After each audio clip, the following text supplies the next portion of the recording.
Powered by Go-Goat Sports. And in partnership with TSN, this is Season 3. We're in Episode 16, Ray, of the Ray and Dregs Hockey Podcast. Yeah. Episode 16 of Season 3. I mean, I don't know. It's really a miracle. The fact that we got to Season 2 was miraculous. Now that we're cruising through Season 3, I mean, if we're not careful, there's going to be a Season 4. And then what do we do? Easy. Don't jump the gun here. Don't jump the gun. We've got Jack Hughes of the New Jersey Devils. What a fun story his family is with Quinn and Jack and Luke and Ellen and Jimmy. We've crossed paths so many different ways. I know your family has, so has mine with the Hughes family. So looking forward to catching up with Jack. He'll join us today on the podcast. So we're recording episode 16, Ray, on Wednesday. And we were all part of the Toronto Maple Leafs Vegas Golden Knights broadcast on TSN on Tuesday night. Sure. You know, you and Gord Miller were calling the game from studio in Vancouver. We're obviously in Toronto. The game is being played in Vegas. Just a classic example of how bizarre the world is, the world of the National Hockey League. Now, you and I, before that game, talked a little bit about this. It's a challenge, isn't it, to get a feel for not what's going on in a game. I mean, you're watching, you're seeing, you're analyzing, but just to generally get a feel for where we're at in the regular season schedule. It's hard to get a grasp of it. Well, I don't even think it's a league right now. It's just like a bunch of games that are randomly scheduled around the place. And you look down any app that you have to get the scores for a particular day, and at the bottom are 4 postponements, and then 5 tomorrow, and then 3 the day after. And it's like there's no fault in it. What are you going to do? But so today, the 12th, the Leafs are in Arizona. Arizona is, a bottom of the bin team. Yeah. As it is, as they are full neck deep in their rebuild. They've got 10 players out tonight, 5 in protocol, 5 injured, 3 coaches. Like, where are they finding the next 10 players? If the Leafs aren't out there, they're pulling the pin, right? They being the NHL. Sure. Well, I mean, how you're not going to get Toronto back out west again. I think they've already missed 8 games. Yesterday, Gord Miller mentions in the game when Matthews scored, he scored in 8 straight road games. And I kind of like shook my head. I'm like, well, when does that go back to? It's like the middle of November. It's like, it's just, the whole thing is just crazy and impossible to predict at this point who's a good team and who's a bad team. And if you're just trying to look at a game against a particular team, because you don't know who was on that team that night. You don't know who was playing for the team you're trying to evaluate.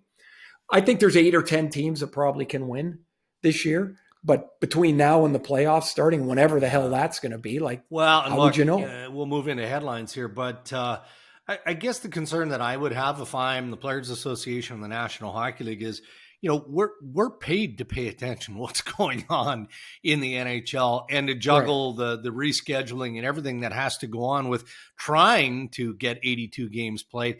I worry about the fans, though, right? If we're struggling to grasp and get a feel for where teams are, imagine being a fan and just trying to hold on to your hope, your expectation of what the season is like. I'm not so sure some fans aren't checking out and going, you know what, let's just see if they get to a playoff season and then we'll worry about it then.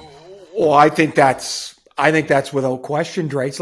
Let's just assume you've got tickets to a game next Thursday, and you've planned ahead, and you've got you've got 2 tickets, and there's 4, and then there's 4 in your family, and then you get 2 more tickets. Now the family's going to go, but you've got a little one, so you need a babysitter, and you arrange all that stuff, and then the game gets canceled. Like, how are you planning for anything? Nobody can.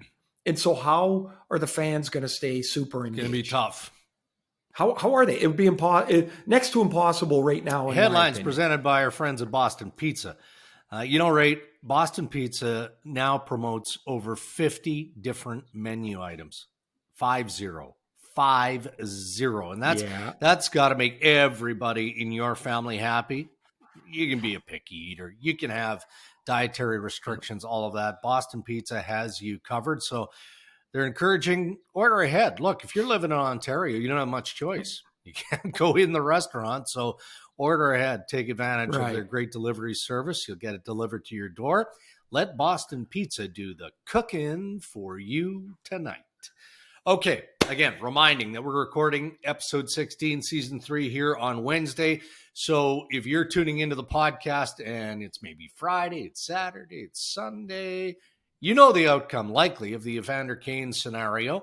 We don't just yet. We know that the Edmonton Oilers have expressed an ample amount of interest in bringing Evander Kane into the mix. So the return to the NHL is imminent. It's going to happen. Ray, if you were the general manager of the Edmonton Oilers, would you be as interested in Evander Kane as they seemingly are? Well, I don't know that I could be that interested without doing a whole bunch of reconnaissance first. I can see the guy's a terrific player. I mean, he's a prototypical NHL power forward for today's game. He's going to get you 25 goals. He can skate. He's physical. I want to know on a personal level, why is there a mess when he leaves a team? Why is that? And the only way you can find out is to get in and to talk to some of the guys. So you're going to have to work your connections in the game to ask some people from Buffalo. But then you got to go, hey, that was 10 years ago. Then you got to get to Winnipeg. And you go, hey, that was 6 years ago.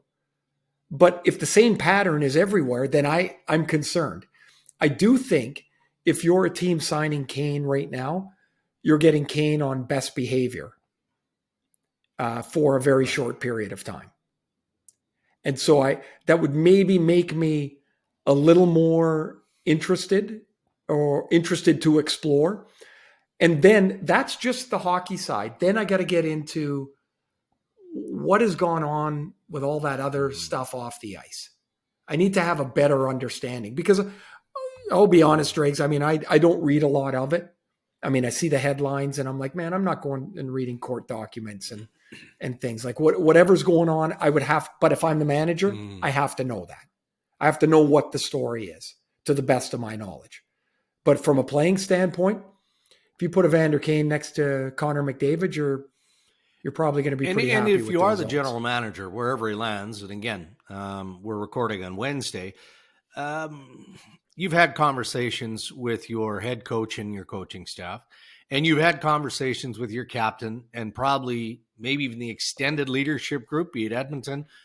For sure. And if everybody isn't comfortable and on board, then you don't do it, right? Doesn't mean it's going to pan out. Well, but everybody's not going to agree 100% on a lot of things. The one thing, players would likely get to is, can he help us win? I found it interesting that Florida is rumored to be one of the teams that is interested because Joe Thornton is there. And the reason that's interesting to me is that Joe Thornton and Evander Kane played together. So he would have as good a sense as anybody, whether that's a player that would fit in their locker room. I mean, I don't know. I've not been in the locker room. I hear and pretty clearly it's been a challenge and where he's been. Can he be an asset to your team without upsetting the apple cart? That's what you have to find out. Like that's where you have to dig in a little deeper and find out exactly what happens in a locker room when he's there. He doesn't have to be the most popular teammate. He just can't divide the room. Well, what happens when Cale Makar of the Colorado Avalanche is on the ice normally is borderline spectacular. And we saw more evidence of that Tuesday night in a loss to the Nashville Predators, where his speed, his edge work, his hockey smarts, his finish, everything is yet again on full display. A ridiculous amount of talent, highlight goal after highlight goal. Is there another defenseman like him in the NHL right now? No, not now. Not Not now with the Yeah. Bobby Orr. Yeah. Right? Like when you watch Bobby Orr do what he was doing back in the day against his opponents, Makar does the same thing. I laughed watching the goal against Nashville because all I could think about would be the Nashville coaching staff going through the video saying, yeah, that forward's just got to stay in front of him. He was trying. His agility on the blue line, it's like he's on a tightrope. And he opens up his hips, he gets on his edges, but he seems to go faster. Now he's around that guy. That guy's in the dust. And he comes in and he sticks a goal scorer's goal over a Vezina Trophy candidate in UC Saros. Like the goal he scored in Chicago when he left Kirby Doc for dead and then went around him. Like it's amazing. Another 2 points last night. He's got 16 goals on the season. 16 goals. Are you kidding me? I mean, he's McDavid-like, right? And I know that comparison has been made, but comparing a defenseman to a forward isn't easy to do. But based on that just explosion of speed, again, the edge work, all of that, he might be the closest player to McDavid in that regard from the blue line in. Well, McDavid does things other people can't do, and so does Cale Makar. And there's not very many people in the game that can say that. Let's stick with Colorado for a moment. Tough story with Bo Byram, right? And I know you've crossed paths with this guy.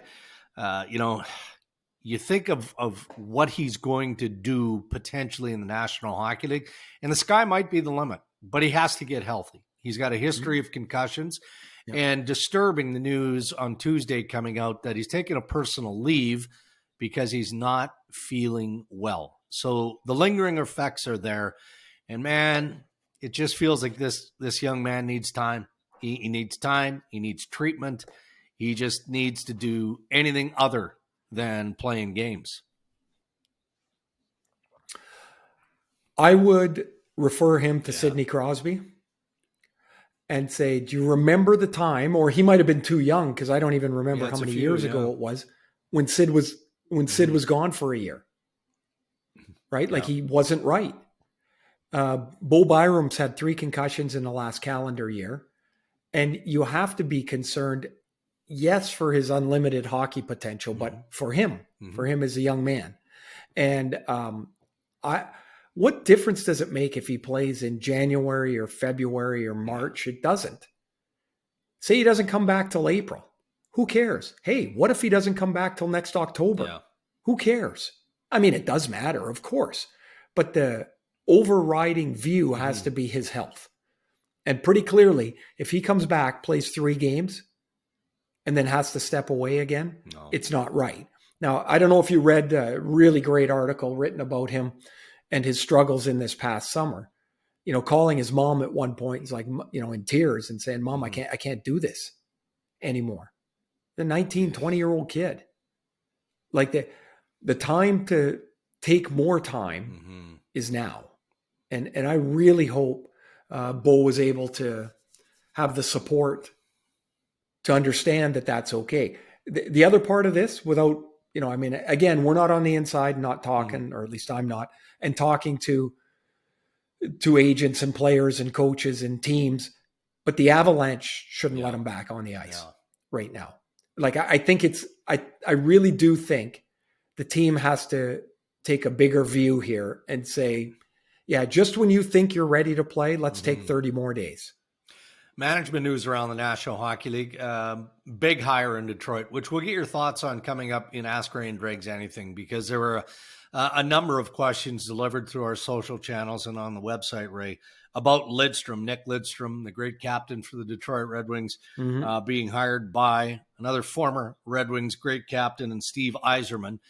So we'll shift that over to Ask Ray and Dregs Anything momentarily. The Los Angeles Kings on the ice, on a bit of a heater here. They're playing real well. What do you make of the hiring of Marc Bergevin, bringing him into the management structure under Rob Blake? Well, I was both surprised and not surprised with it. A little bit of each, I guess. He's known Luc Robitaille, the president of business operations for the Kings, for a long time. He's known Rob Blake, for a long time. So in that regard, it didn't surprise me that they would bring in another voice, another another view to a team that's through the initial stages of rebuilding and now trying to take a couple of jumps up the ladder here. And, so another voice, it feels really temporary to me that Bergevin would stay in Los Angeles. Rob Blake, it sounds like he's getting a new deal, but it's not done. Maybe there's a safety net there in case the deal with Blake doesn't get done. If he, I would assume Bergevin wants to interview elsewhere when those jobs pop up. And he's I free would to assume do so. that. Anaheim's, yes, Anaheim's without a general manager. Yes, you're right. The LA deal doesn't preclude him from doing that. So I guess I was a little bit surprised and not surprised. Surprised after, just a few short months after leaving Montreal and seeming so burnt out that he's back in, albeit in this support role, but that surprised me too. We'll wrap up headlines with a bit of a head scratcher. We haven't heard from Bobby Clarke in a long, long time, right? I mean, he's still involved with the Philadelphia Flyers. So is Paul Holmgren. They have been, joined at the hip with the Flyers, historically speaking, clearly. But again, Clarke is basically into full-on retirement. So he does a podcast with Cam Janssen and Andy Strickland based out of St. Louis, which it's an entertaining podcast. It normally is, the Cam and Strick podcast. And just carves Ron Hextall, frankly, for the drafting of right. Nolan Patrick, second overall.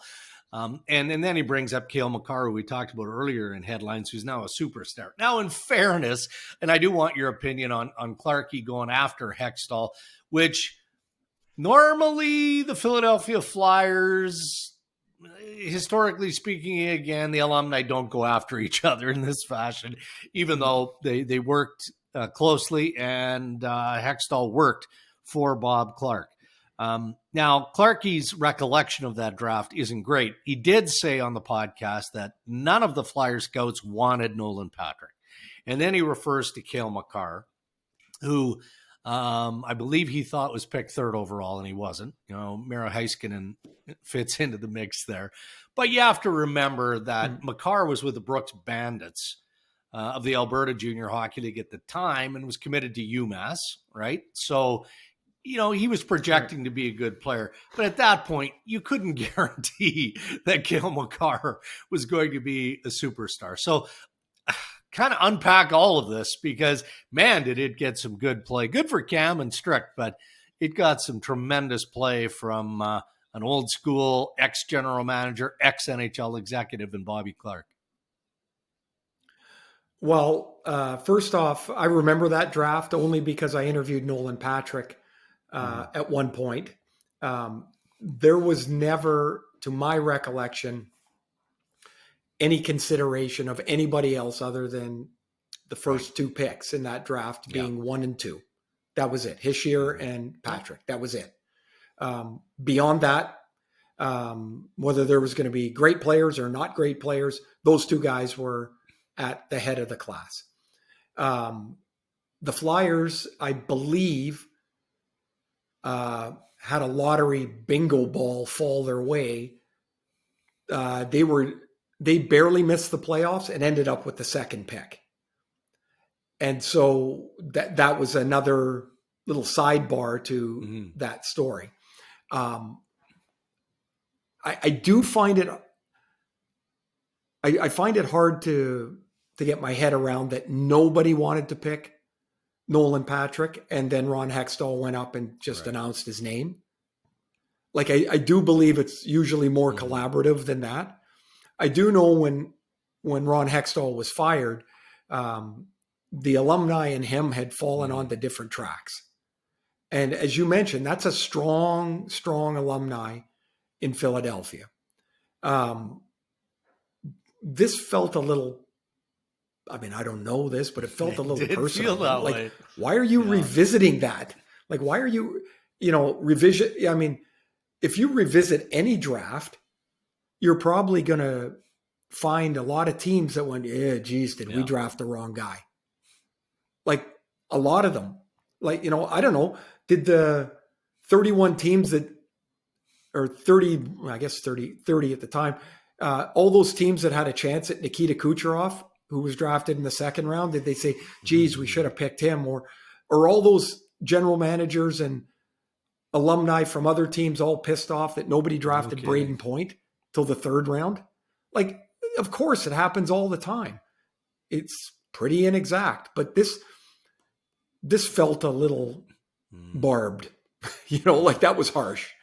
And you won't hear, I've known Ron a long time. You won't hear anything from him on it like that. Not a chance. And honestly, what are you going to do about it? He's in Pittsburgh, and the Flyers are in a spot where they're going to have to figure some things out. Heck, I just thought of this. If you really want to get into it, into past drafts, Clarkie couldn't remember Claude Giroux's name, and he was standing at the microphone. True. Like, it happens, right? Like, it's just like, it just happens. I don't know. It's the way it is. All right. Those are your headlines. Thank you to Boston Pizza. Our interviews on Ray and Dregs are brought to you by our good friends at Canadian Club Whiskey, who are asking, are you over beer? Why not try refreshing CC Ginger Ale with lime next time you're having a drink or you're just watching a game? All right, Jack Hughes of the New Jersey Devils now joining us on the Ray and Dregs podcast. And Jack, we just talked about this off air, but it feels like you've been doing a lot of media, including an unbelievable feature with Emily Kaplan and ESPN. I mean, there was a lot of information for us to digest in that feature. And speaking of digesting, how have you been chirped? Have you been chirped at all for some of the content of that interview? Looking for broccoli recipes, any of that sort of thing? I mean, no, obviously I haven't even watched it actually. I was there the whole time, so I kind of know what's going on, but yeah, I heard it went really well. And, I don't know if that's happened in hockey a lot, like features like that. So I thought that was pretty cool to be one of the first guys to get that opportunity. And obviously with ESPN, and, they like my personality, and obviously my game is picking up. So it's a good opportunity, and it was a fun day. So I think it went really well. Jack, you play and you have such great flair to your game. And we saw it with Trevor Zegras earlier. And there seems to be, out of that development program in the US, like I just see like there's so much character out of that, and flair and creativity. Does part of that come from how they coach you there, or is part of it just the way you guys are? I don't know. I would say, especially our team, like we just had a bunch of beauties on our team, just good guys, guys who like hanging around. We loved being at the rink. In terms of the on ice and the creativity, what you're talking about, we were on the ice for 2 hours practice, and then probably 45, 30 minutes after practice too. So that was a team that loved playing hockey. And, obviously we had some special players and guys with a lot of passion and a lot of different personalities, so it was a really fun team. And I mean, it wasn't a cocky team, but it was for sure a really confident and fun team. So I think that translated and carried over a bit. Man, that's got to be way more fun than to just grind through a boring practice again, to have guys that having fun while you're doing it, right?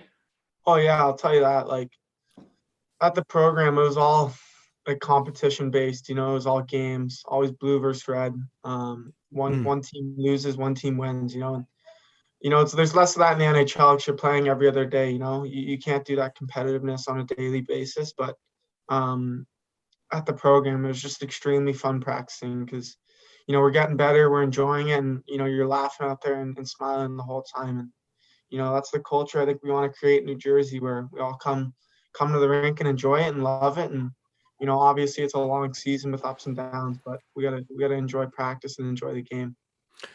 Seen a bunch of videos from you guys, you and your brothers, when you were young, and you're tooling around out on the ice, or you're fiddling around in the basement playing, playing knee hockey or whatever. Like, was it kind of the same there? Were you guys always competing against each other? In the videos, it looks like you are. Like with my bros? Yeah. With my brothers? Yeah. Yeah, it was mad. Yeah, it was crazy, man. Like, obviously like we're all this like near the same age too. So like it wasn't even always us. It was like always tons of buddies around the house too. Like so like it was amazing. I know what you saw in the videos. It was like it's been like that our whole lives, you know. Like I went home for Christmas and you know like Christmas time you turn home videos on and stuff and we were watching some of those and it's hilarious, you know, like just like you see three little kids like just loving hockey and everything they do is hockey, hockey, hockey. And then now in the future, two of us are in the NHL and one of us is coming. So we would have never dreamed of that. Like our parents would have never dreamed of that. They probably were wishing we'd play college hockey and, you know, because when you grow up, it's such a far-fetched dream. You know, so millions of kids dream of playing in the NHL. And, you know, for us to be fortunate to be doing that and living our dream, it's, you know, it's a blessing. You brought up your parents so really quickly. So your mom played with Cammie, with my wife in the national program years ago, and she's got a lot of energy. Like she's super fiery and feisty, and your dad's pretty chill and pretty laid back. Like so, like who's got a little bit of each, and what do you like? Who's got mom? Who's got dad? And which part? Like, I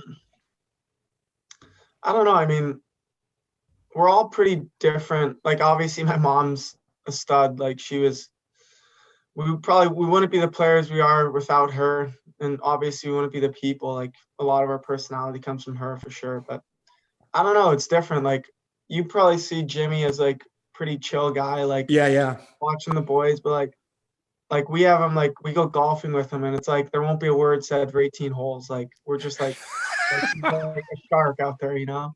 And like even like this summer, like he runs our skates still. We have a really good group, like guys like Andrew Kopp, like Kyle Connor, the three of us. Like we have a really good group there in Mish, and like he'll be like screaming at Lukey. We'll be like, "Relax, man! Like you know, like you can't be doing that." Like so he's a shark. Like he's really competitive, and you know that's why we are where we are. So I don't know. In terms of personality, we're all three pretty different. We have our own ways, but yeah, like everything we do has come from our parents. You said about, I just thought of something. You said about that home video you guys were watching yourselves. Do you ever see that video of your mom back in like when she was just a kid? And yeah, like the interview. Yeah, that's got to crack you up. Well, it's just like really random. Like back then, like there probably weren't many videos or like interviews and stuff. So it's just like, it's weird. Like and now she's got 3 kids that are about to play in the NHL. Like, what are the odds? You know, it's crazy. Hey, earlier in the year, both you and Quinn signed big contracts and probably off the cell phone plan at home now, and which is, you know, a little bit of a bonus for your folks. But like, what changes does your own expectation change? Do you feel a little more pressure? Does it make you feel like, damn, yeah, I can be a top level player? Does any of that come into your head?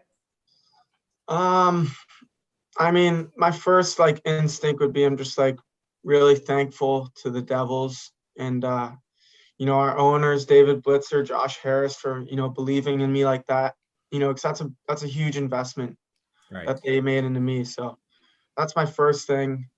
Secondly, you know, like I'm in my ELC, I'm young still, but now they're about to pay me $8 million a year, you know, so I got to become that player and be that guy. But I wouldn't say pressure. I put a ton of pressure on myself. No one's a harder critic than me. You know, I want to drive myself up the mountain and be the best player I can be. But obviously it's going to keep the lights on at home in Michigan.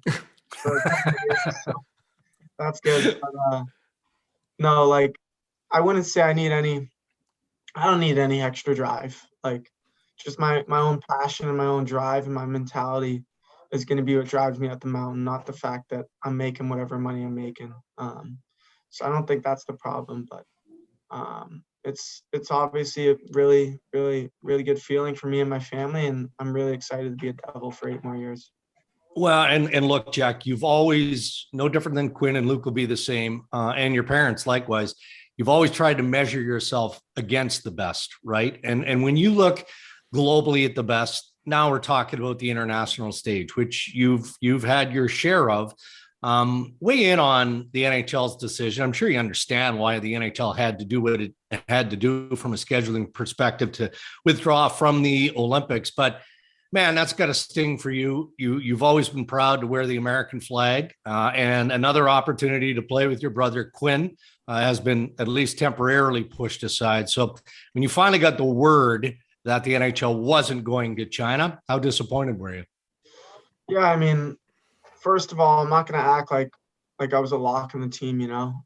Obviously, I'm having a great year, and I was for sure a bubble guy, and I was definitely in the mix. So I would have hopefully been on that team, and I would have loved to. But, you know, for me, I think it was, you know, it was kind of it wasn't like just an out of nowhere, like dropped a bomb. Like, I think everyone kind of expected it with all the games being canceled and with COVID. Like, it was kind of a continuation leading up to that point. So I think, you know, with me being a bubble guy, that was a huge goal of mine at the start of the year to make that team. And I was definitely in the mix and giving myself a good shot. But it is what it is. Like, I can say that 'cause I'm 20 right now, you know. I want to be playing in that when I'm 24 and 28 and maybe even 32 and 36, you know. So I got a lot of years left to you know, play for an Olympic team. But, you know, it sucks for the guys of this generation and this era that didn't play and now are probably not going to play in one, you know. I see it from their perspective because it's a legacy thing, you know. It's a legacy thing to win a gold medal and play for your country in the Olympics. When you think about players around, you know, Dregs brings up the international scope, but like when you were watching players, who were you watching? Were you watching Patrick Kane? Were you know, I mean, there's obviously similarities to his game and yours, but like, is that someone it's like, hey man, I can do that? Yeah, I mean, especially growing up, that was my guy. That was, you know, I loved watching him play. You know, and you look so similar sometimes. Yeah, well, like when I was growing up, they were like an absolute wagon, you know. So that was the team you're watching in the Cup finals every year. You know, it wasn't. He was playing in big games for 7-8 years. You know, it was like he was showing up in the biggest moments, and obviously, I'm similar stature to him. Same skill, same size, same game a bit. So, and he's American, so that was a guy I really looked up to. And you know, if you ask Zegers the same thing, and a bunch of Americans would say the same thing. So I'd say he's kind of a trailblazer for guys like me. And yeah, man, like that was definitely a guy I wanted to be like when I was younger. When you guys are playing this year, you play a game here, you get 3 canceled, you play 2 more, you get another one canceled. Like, how bizarre is this? Like, to me, it doesn't even feel like a league. It's like it's a bunch of games that are just kind of thrown around.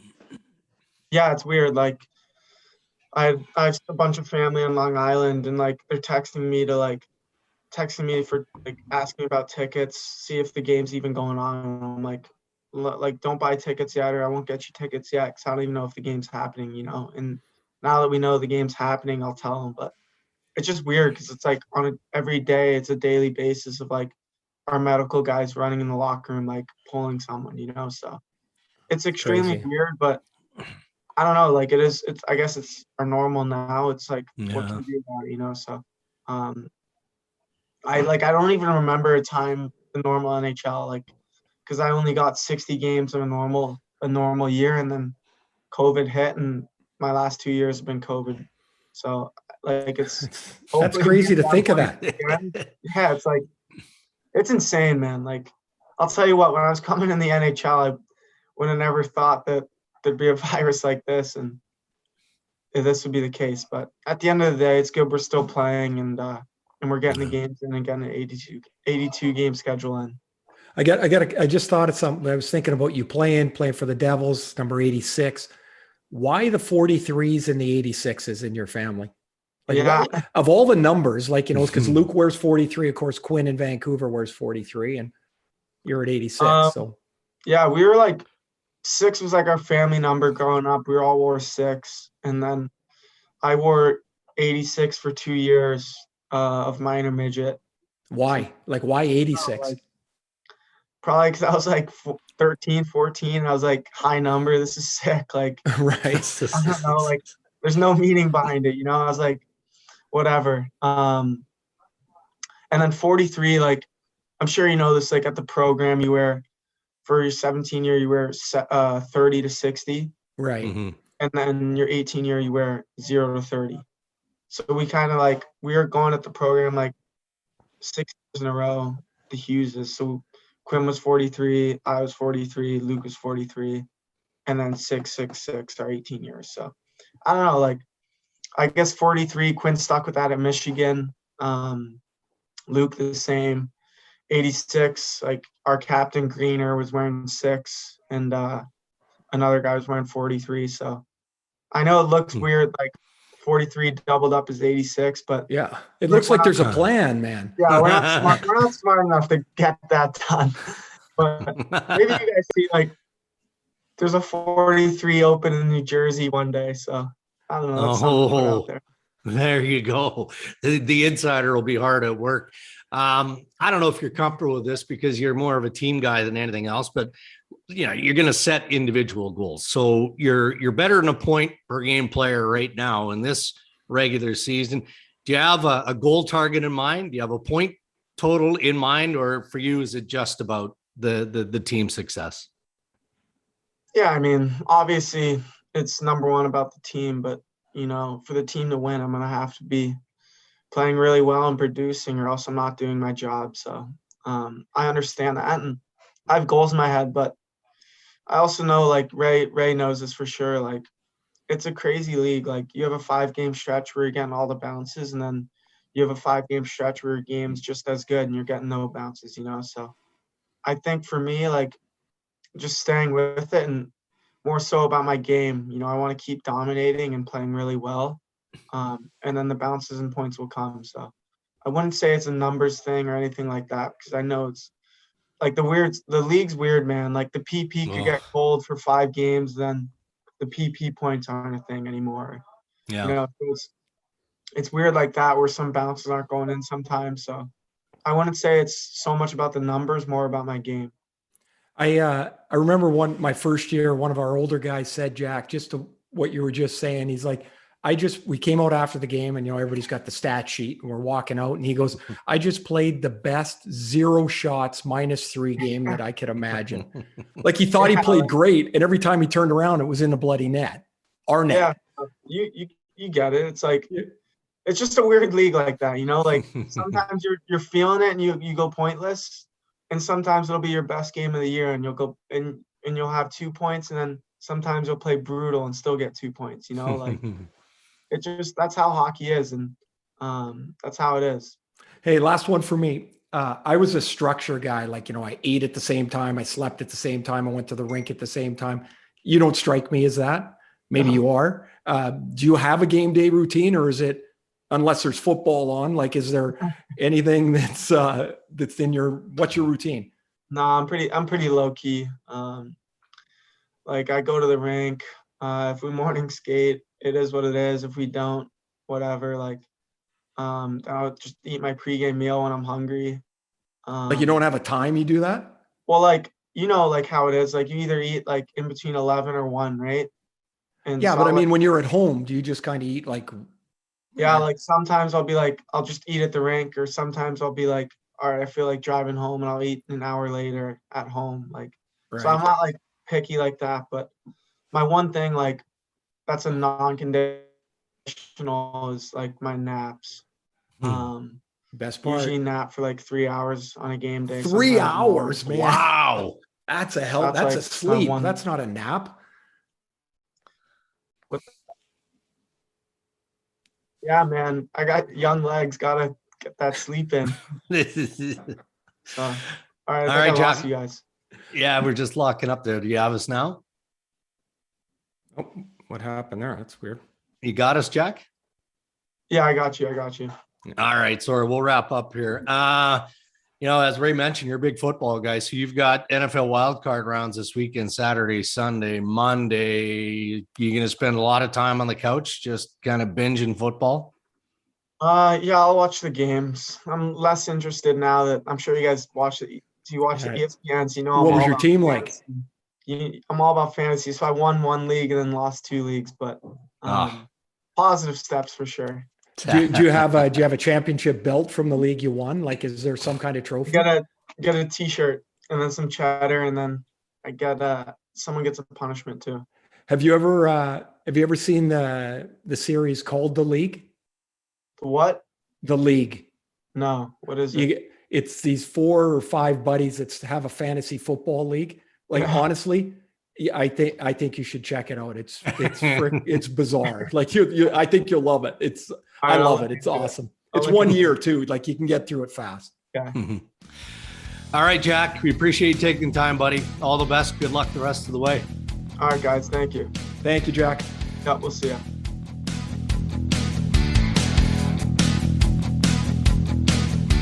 All right, Ray, it is time to raise a glass to Jack Hughes for joining us today, presented by our friends at Canadian Club. What's interesting about this is Jack Hughes is a confident 20-year-old. So legally speaking, Ray, he can't even enjoy a nice, refreshing glass of 43-year-old Canadian Club whiskey until May 14th when he turns 21. It's it's hard to believe when you watch these kids, right? You're like, they're like 20, 19. I know. You know, like it's really kind of odd to think about. And I do find it interesting, although there seems to be less of it, that people are surprised that the kids now have more confidence or more flair or more show. I mean, their whole life has been on camera, right? Like we have a few videos of when we grew up, right? But it's like, you can't watch them anymore. They're in the garbage bin. These guys, like, everything's now, it's on Instagram and all their social media. But even before, all their games were like, they could watch themselves. They're used to watching themselves. It doesn't bug them anymore. So to have an opinion, and they're like, yeah, well, why not? And so Jack pitches his stick over the glass, and Zegras pitches his stick over the glass. Why not? Yeah. Why not? Like, I've come a long way on this, and I find myself more and more entertained watching these guys play. Like, almost weekly, I'm like, damn, that was awesome. Oh, look at that. That was funny. Like, I don't know, you saw Brendan Brisson scored in Michigan, and he does this little dance as he goes back to the bench. Like, 10 years ago, I would have thought, like, why is he doing that? And now I'm like, that was kind of funny. Yeah. Like, you know what? You score. It's really hard to score. Have fun. Jack has fun. Jack's a great player. I love it. I enjoy it. I also like the fact that he, he's young in his NHL career, but he's taking ownership of things that haven't gone as well, right? Like, he didn't like his rookie year, and he's openly talked about that publicly. He just wanted that year to disappear, went to Michigan, trained hard, spent a lot of time in the water, decompressed, and then also recharged in getting ready for his second season. I mean, that's the mark of a pro, right? He's not sitting there sucking his thumb and going, well, if this guy did this, or, that had happened, or this had happened. No, he's taking ownership of making himself a better pro. But there's something else to that too, Dregs, is because Jack has a flair and a style and long hair and a flat brim, you might look and go, yeah, he doesn't give a damn. Yeah. But you don't, just because he's got a way about him, a style about him, why would that mean he cares less or doesn't work as hard? Right. He probably works way harder than most people would ever have any indication. And just listening to him when he's talking about how they drive each other and how they want to be better, and describing his dad as a shark cracked me up. Like, that was awesome. But the drive is from their folks, then it's internal to them. Yeah. And then it's like, yeah, great, I got this contract, but I want to be great. And it's I don't know, he's an entertaining kid, and he's going to have a great career, and he's fun to watch.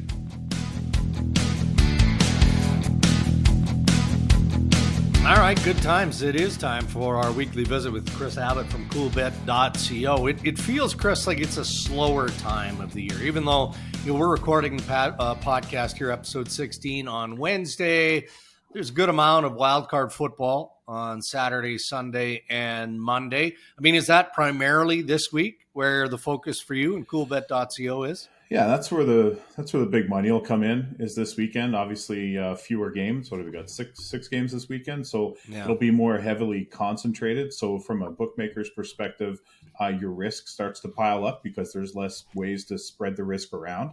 So that'll be fun. That'll be a challenge for our bookmakers. But yeah, the NHL is kind of into a bit of a groove here now. And if you're just betting over in the NHL, you're probably doing okay with all the goals that have been scored since the restart.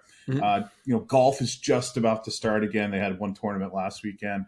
You've got the Australian Open around the corner and all the drama that comes with that, obviously, in the betting markets right now, in terms of who is going to be the betting favorite, or who was the betting favorite and now don't know if he's going to be able to play. So I think there's a lot of anticipation right now, but it actually is kind of making for a slow week, but a good build up to the crescendo that's coming. With all the questions regarding, the U.S. Open or the Australian Open and Djokovic and the COVID stuff throughout all sport, really, does that open up more prop bets? Well, it opens up the because there's more varied outcomes, right? Like, can you bet futures on stuff relating to who's available? So it's like we talked about with the Olympics before Christmas, right? We talked about the fact that the Russians were, 3.5 or 4 to 1, probably second, third on the odds table, and now they're the favorite. Same kind of thing happens with the Australian Open. So people, the people in the best position are those that did not bet Djokovic to win the tournament, because they would have had better odds previous to him being kind of knocked off the list. And I mean, I guess he's not officially not going to play yet either. So books that leave the odds up are kind of leaving themselves open to a little more risk right now. I know Coolbet does have odds still up. So if you're savvy, it does open up an opportunity for you to get in and maybe make a little more profit than you otherwise might. Baseball's around the corner. I mean, there's still some business that has to get managed clearly between the players and the owners and all of that. But is that at least on your radar? And where do we start? I mean, do you right out of the gate start looking at the World Series, or primarily what's the early focus when looking at Major League Baseball? Yeah, when it comes to baseball, and that's my very favorite sport to, I think, watch and bet, to be completely honest, even though, I love the NFL, I love the NHL. I'm just a huge baseball fan. I was raised in a fast pitch softball family, but obviously baseball by extension. And then, so with this, you'll get a lot of people bet the World Series markets, which are open right now. The Dodgers are the favorite, about 6.5 to 1. The Jays pretty far down the list at 19 to 1. I expect that'll get a little bit shorter as we get closer to the season, and of course take a lot of action here in Canada from Blue Jays fans. But one of the real big things, it's similar to the NFL, is win totals. People like to bet the win totals over and under for a team in the season. Those aren't posted yet, because even though there were some really big free agent transactions before the lockout, there's still a lot of roster questions, and I guess we still don't know if they'll play 162 games this year. So I obviously really hope that they do, but that will affect all of those markets, even over under hits, home runs, etc. As we get closer to the season. So the betting markets are the last thing that those guys are thinking about when they're negotiating, but it certainly does affect us when we see what their season's going to look like. Ray's giggling. Well, I'm just either ignoring us and reading something else. I've just got caught thinking about win totals and how often those things come down to a couple of games. Like, it is remarkable. Yeah. Out of 162 games. And then you think back to some game in May when they blew an 11-run lead, and you're like, damn, that cost me in October. Like, how the hell did that happen? Yeah, no, I mean, it costs the gamblers, it costs the teams too. Like, if you look at the Blue Jays, for example, last year, they had this stretch where their bullpen, wouldn't have held down the three of us if we came up in the ninth inning. So, right. And just like I'm sure the players, teams, management lament those games that get away. Absolutely, so do the gamblers. But it is wild the way that the projections are made, the way that the math really comes into it. I'm not a super analytics guy when it comes to betting and watching sports. I find that kind of takes the fun out of it for me. But these guys are good at what they do, and it is kind of wild. Even games at the game level where the total often falls within half a point of what's posted. So yeah, it is pretty wild. Yeah, I'm a fan of the win totals. I will have a ticket, I would say. All right, Kris, we'll let you go, but in the near future, so be it episode 17, 18, as we creep closer to the Olympics, we want to really drill down on obviously Team Canada, USA, the Russians heavily favored going into China, all of that. So thanks for stopping by, brother, and we'll talk to you again soon. My pleasure. Yeah, it's exciting. Of course, the Canadian women's roster announced, so we should see odds start to creep out on that. Although the women's tournament's probably going to be Canada and the U.S. neck and neck, and everybody else has a lottery ticket. But hey, you never know. That's why they play the game. You betcha. Thanks, Kris. Cheers, guys.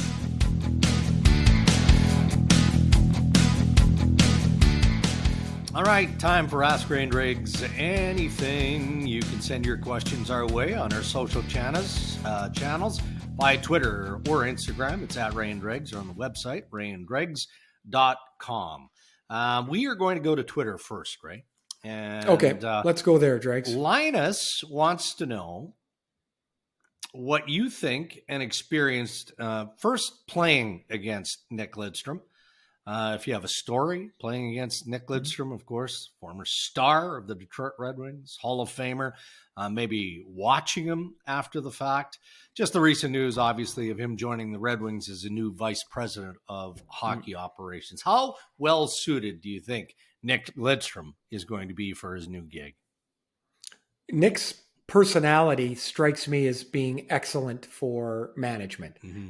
Calm, measured, not emotional, take in information, get a big picture, dial down into whatever the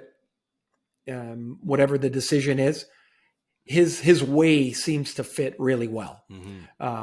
Now he's going to stay in Sweden.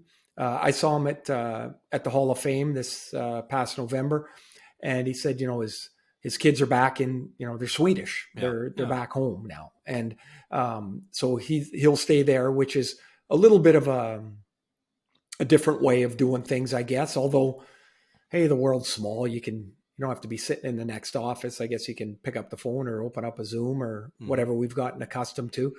He's working with someone he knows very well. Someone who has, done an amazing job in the cities he's been a manager, and that's Steve Yzerman. I think when I read it, I was like, yeah, of course, like this is perfect.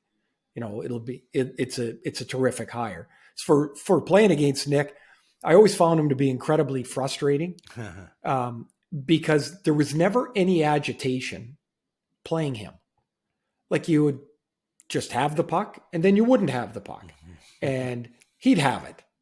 Like you just reach in and take it away and start a breakout. And you'd be like you couldn't, he was impossible to have rage against. Right. And for me, that was a fuel for me and energy. So I just remember playing against him and it was almost like he was nondescript on the ice. Like he wasn't the fastest skater. He never hit anybody really. He just, all of a sudden you'd be skating down the boards. He'd angle you into the corner. You'd run into the corner. There's nowhere to go. Yeah. He'd take the puck and start a breakout. And you'd be like, well, how the hell did that happen? Like it was so easy for him. And he's the first guy I remember on the power play. He'd take the puck, he'd walk the blue line, and he'd slap it wide of the net off those hard dasher boards in Detroit. Bing, bing out front, and it's in the net. Like he'd do it all the time. And so if you were a forward penalty killer and you were trying to block it, like, are you going to block a shot that's going to miss the net and then open up the clean lane to the net? Like he just, I don't know. He just was so clever, so clever. I'm a bit surprised it's taken this long for him to get into management with the Red Wings, but you nailed it, right? His young family is in Sweden, and he wanted to invest that time with his boys and his children. They're in hockey and all of those things. So I guess the timing makes sense. Timing's right for him. And of course, if Nick Lidstrom's interested, you've got to listen.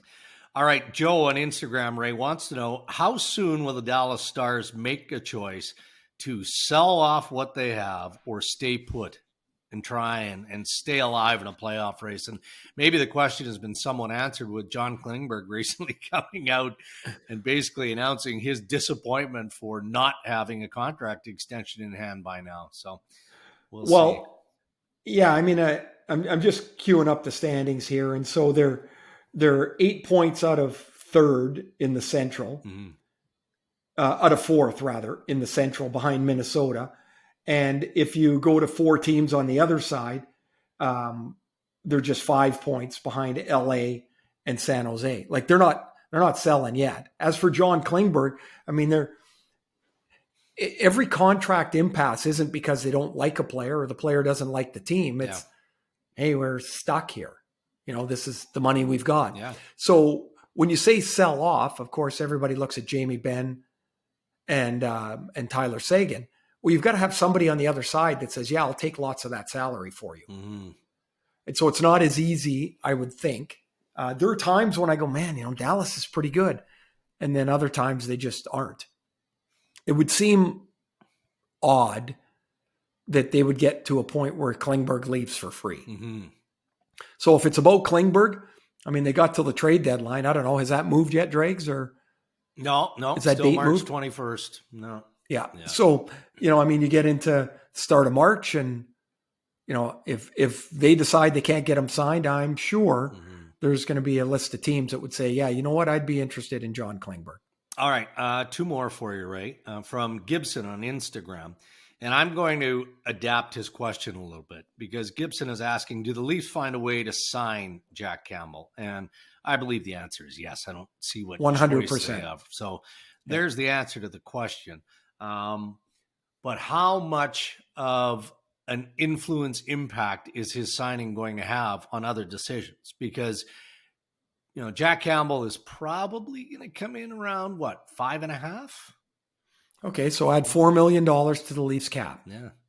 So you ask, what is the impact? Yeah. Well, they got to find $4 million. Yeah. Now, their backup goalie makes $3.5 million in Peter Mrazek. Can they find a way to move Mrazek? Yeah. Who will be, Ilya Mikheyev at the start of the year said, I want to be traded. Yeah. Now, I don't know how that update is, but he makes about $1.5 million. Yeah. Andre Kasha makes $1 million. Needs to be re-signed. Yeah. And I would think that they would really want to sign him. Michael Bunting makes nothing. Yeah. I would say it's likely that the Leaf lineup looks far different for no other reason than Jack Campbell puts a lot of money on the books and you need to have him there. Yeah. Because he's played beyond expectations. In my opinion, he's taken away any question whether he's a number one goalie or not. So it's going to cost some players. And then next summer, it's up to Kyle Dubas and the pro scouts to unearth the next Andre Kasha, the next Michael Bunting. Those are you're going to have to find players like that as you get more and more concentrated into the top end of your lineup. It's the same for everybody. Yeah. The Leafs are always diving into the undrafted pool, right? The Europeans. Sure. And there's a couple of names out there. Kuzmenko's name is out there. Marat Karulin, guys like that. I mean, now how cheap are they going to come over? How do you know? But Toronto always seems to have a hand in that. Well, I think one of the reasons is that there's opportunity to make the team. Yeah. And now if it doesn't work, the player just goes back anyway. Yeah. So there's, I like that, that tact because it really is not costing them much at all. Nothing. All right. Final one from Matthew on Twitter. Ray, you played with wooden sticks, aluminum sticks, the 2-piece with the wooden blades, 1-piece sticks. He goes, what is your favorite stick combo? I never played with the 1-piece. That was just after me. I when I use them now, I don't particularly like them because I find them too firm. The blade themselves, which of course allows you to shoot it better, but that wasn't really my game. I like the aluminum graphite shaft and the wooden blade. I like the feel of the wooden blade, but that's what I grew up with, right? And I will tell you this: the last 15 or so games I played in my career, I was out of shafts, and I knew I was retiring at the end of the year. I'm in St. Louis, and I used a pretty whippy shaft. And so the trainer in St. Louis says to me, "We got a bunch of Hully's old shafts here. Do you want to try them?" Like they were 75 flex. Yeah. Because that's what Hully used, right? This licorice whip. And so I'm like, yeah, I'll try it. So I liked it, right? Okay. It was kind of close to what I used. So I had my blades. I put them in Hully's shaft, and that's what I used for the rest of my career. You know, like I said, 15 or 20 games, whatever it was. So my last regular season game, we're playing in Detroit. It's an afternoon game. And early in the game, I think Dominic Hasek hasn't woken up yet. He's still taking a nap. And the puck comes around the sideboards. I get it on the left wing, and I shoot it at the net. Somehow it goes in. As I said, the great Hasek has taken a nap. And it goes in. So we go back to center ice. I'm lined up, and Hully's lined up beside me. And he looks down, and he sees my stick, and he obviously recognizes it's his. He said, "Did you score that goal? You score that goal with my stick?" And I'm like, "Yeah, it's your shaft." He goes, "What a goddamn embarrassment." And I just started to howl because he would never have shot a puck that poorly, and it went in. And so that's the stick I finished with. That's outstanding. Another guest we have to have on the Ray and Dregs podcast. There's an endless amount of stories with Hully. So we do have to find him on. Yeah. Thanks to everybody for checking in on Ask Ray and Dregs Anything. Again, you can fire your questions our way on Twitter, Instagram at Ray and Dregs, or on the website, rayandregs.com. And a reminder, check out the Ray and Dregs social channels for Rapid Fire presented by netcoins.ca. Crypto made easy. A little bit later this week, we'll have another Rapid Fire coming your way. All right. Kind of bobbing and weaving are you doing for the remainder of this week? Aside from, again, tonight's entertaining Toronto Maple Leaf Arizona Coyotes game. Entertaining. Huh? That's a good sell. It's going to be something. It'll be something. Well, after about a foot of snow in Vancouver, we're now back to another atmospheric river, basically. So it's pouring rain again. So I'm going to navigate my way around. Ollie, our dog, as you well know, I just he had the old neuter this week, so that's tough week for Ollie. What is it? Cone around the head to make cone, and he's got one of these things like a neck thing, like people wear when they sleep. Yeah, you know, so he can wear that instead of the cone. Okay. So we're kind of busy with Ollie this week. Yeah. My next game is in Los Angeles on the 20th, so I got a week at home, which is kind of nice, and get prepped up for that. Get game on the 20th, game on the 25th, and then the All-Star game is in Vegas. So you do enough traveling, so you don't need more travel. But I might look at if I had a full week off like this, I mean, you could just jump on some sort of flight, get over to here, play a couple of rounds of golf. You know, when it comes into the new year, I start getting the itch, right? And I just got the new set T200 irons from our good pals at Titleist. So I'm really looking. I haven't even taken the plastic off them yet. Oh, you gotta get them out and feel them and take a look. Beautiful. Here's the thing, Dregs. I got this one issue with going during the season to go play golf. Yeah. Family. They might not look at it quite so you travel positively. Yeah. Could you imagine I come home and say, "Hey, Cam, great news. I'm going to Phoenix for 4 days to play golf." Call your good buddy, Kenny Holland. Hey, what do you got? You got anything down there? Let's go to Arizona, play some golf. Well, Cammie's leaving next week. They've got scouting meetings in Seattle. So when I say I've got a week off, oh boy, it's going to be a busy week of DoorDash. No kidding. Speaking of Seattle, I was texting you on this. How about young Ryan Winterton, who's my neighbor across the street drafting? Yeah, you're pretty pumped about him. I love this kid. I do. I mean, they're a great family, so I am very, very biased. But he's had a tough go, right, with a bad shoulder and whatnot. He couldn't even participate in Seattle Kraken camp because of the bad shoulder. So he hasn't played. His dad was telling me he hasn't played in something like 670 days, right? Hasn't played an OHL game. Plays his first game back. He's on a line with Mysak and Mason McTavish. He had 5 points for the Hamilton Bulldogs. I think it was a 6-2 win on Tuesday night. So that's a pretty good set of line mates he's got right there. Well, good for him. Unstoppable, that line.